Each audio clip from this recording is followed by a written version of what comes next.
सिंधु सभ्यता की सामान्य तिथि 2400 ईसा पूर्व से 1700 ईसा पूर्व है। इसका विस्तार त्रिभुजाकार है। सिंधु सभ्यता की खोज राय बहादुर दयाराम साहनी ने किया। सिंधु सभ्यता की टाइम पीरियड 2400 ईसा पूर्व से 1700 ईसा पूर्व है। इसकी खोज राय बहादुर दयाराम साहनी ने 1921 ईस्वी में किया। सिंधु सभ्यता को आद्य ऐतिहासिक या कांस्ययुगीन कहा जाता है। इस सभ्यता के मुख्य निवासी द्रविड़ एवं भूमध्य सागरीय थे। तो सिंधु सभ्यता आद्य ऐतिहासिक या कांस्ययुगीन थे। यहाँ के मुख्य निवासी जो थे द्रविड़ और भूमध्य सागरीय थे। सर जॉन मार्शल ने 1924 में सिंधु सभ्यता का खोज किया। सिंधु सभ्यता के सर्वाधिक पश्चिमी पूरा स्थल दास्क नदी के किनारे स्थित सुतकांगेडोर बलूचिस्तान, पूर्वी पूरा स्थल हिंडन नदी के किनारे आलमगीरपुर, उत्तरी पूरा स्थल चिनाब नदी के किनारे तट पर अखनूर के निकट मादा में है, और दक्षिणी जो हो गया दक्षिण में गोदावरी नदी के तट पर दाइमाबाद हो गया। सिंधु सभ्यता के सर्वाधिक पश्चिम में चल जाएगा पूरा स्थल दास्क नदी के किनारे सुतकांगेडोर बलूचिस्तान में चल जाएगा। अब पूरब में आ जाएगा हिंडन नदी के किनारे आलमगीरपुर में जिला मेरठ में। उत्तर में चल जाएगा एकदम चिनाब नदी के अखनूर मादा में, और दक्षिण में चल जाएगा दाइमाबाद गोदावरी नदी के किनारे। सिंधु सभ्यता जो था वह एक नगरीय सभ्यता थी।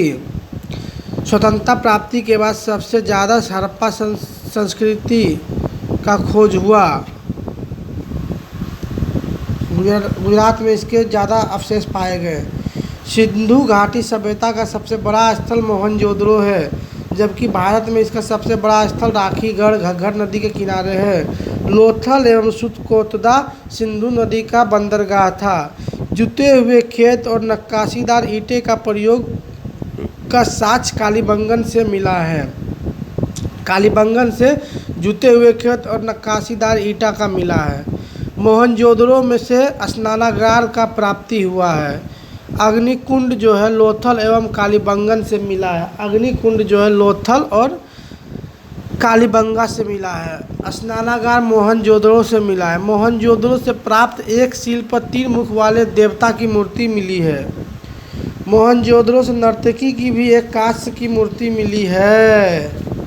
मलके बनाने के कारखाने लोथल और चहुंदरो से मिले। मलके बनाने के कारखाने लोथल और चहुंदरो से मिले हैं। सिंधु सभ्यता जो थी भाव चित्रमात्मक थी। यह दाईं से बाईं ओर लिखी जाती थी। लेखन कला की सबसे अच्छी प्रणाली जो है वह सुमेरिया की सभ्यता की थी। सिंधु सभ्यता के लोगों ने नगरों तथा घरों के विन्यास के लिए ग्रिड पद्धति अपनाई थी। घरों के दरवाजे एवं खिड़कियां सड़क की ओर न खुल के पिछवाड़े की ओर खुलते थे। केवल लोथल नगर में घरों के दरवाजे मुख्य सड़क की ओर खुलते थे।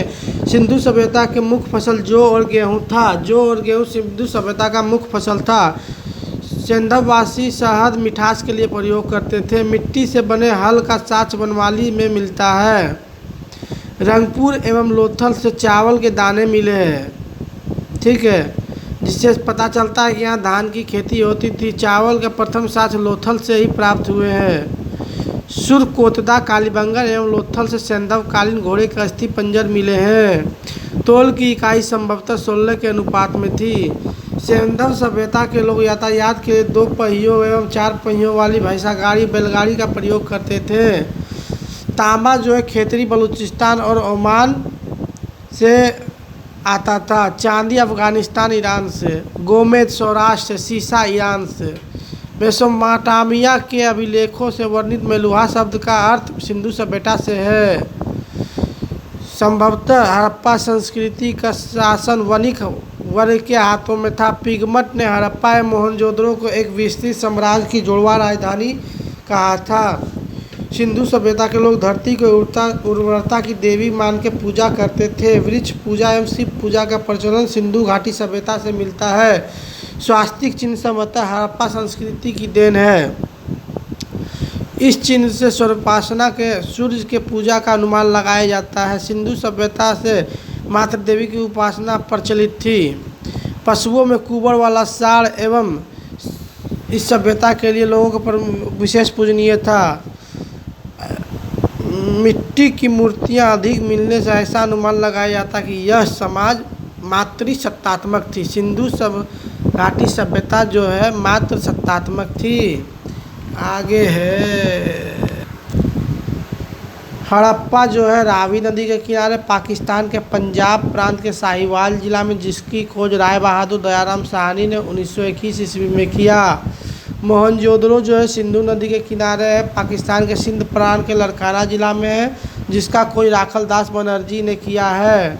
उसका चंदुद्रो सिंधु नदी के किनारे है, इसका खोज मेके ने किया है। कालीबंगन जो है घग्गर नदी के किनारे है, रोपर सतलज नदी के किनारे है, लोथल भोगवा नदी के किनारे, आलमगीरपुर हिंडन नदी के किनारे है, सुत कांगेडोर दास नदी के किनारे है, धोलावीरा लूनी नदी के किनारे है, कोटजी सिंधु नदी के किनारे, रंगपुर माथर नदी के किनारे है। सेंधव वासी सूती एवं ऊनी वस्त्रों का उपयोग करते थे। सिंधु सभ्यता के लोग काले रंग से डिजाइन किए हुए लाल मिट्टी के बर्तन बनाते थे। सिंधु घाटी के लोग तलवार से परिचित नहीं थे। कालीबंगन का अर्थ होता है कालीचूर। यह पर्दा प्रथा एवं वेश्यावृत्ति सिंधु सभ्यता में प्रचलित थी। शवों को जलाने और गाड़ने यानी दोनों प्रथाएं प्रचलित थी। हड़प्पा में शवों को जलाने जबकि मोहनजोदड़ो में जलाने की प्रथा विद्यमान थी। लोथल एवं कालीबंगा में युग्म समाधियाँ मिली है। लोथल एवं कालीबंगा में युग्म समाधियाँ मिली है। मोहनजोदड़ो में जलाया जाता था और हड़प्पा में दफनाया जाता था।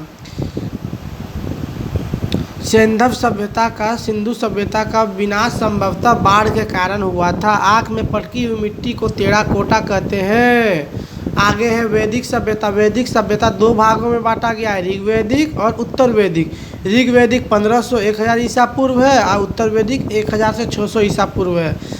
आर्य सर्वप्रथम पंजाब एवं अफगानिस्तान में बसे।